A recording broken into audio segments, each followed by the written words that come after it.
Hello guys! Magandang araw po sa ating lahat. Ako nga po pala si Mark Rowell Dagos Molina at ako po ay isang dairy farmer dito sa New Zealand. And for today's video ay magtutulak po tayo ng mga Springer's Mob. Ang Springer's Mob ay grupo po ng bakang malapit na pong manganak.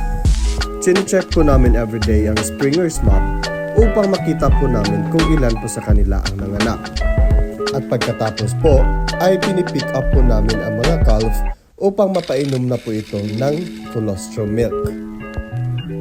Pagkatapos pong makolekta or ma-pick up ang mga calf ay pinupush na po namin ang mga Springer's Mob papunta po sa milking shed upang doon po namin sila ita-drop or isi-separate ang mga nanganak na baka.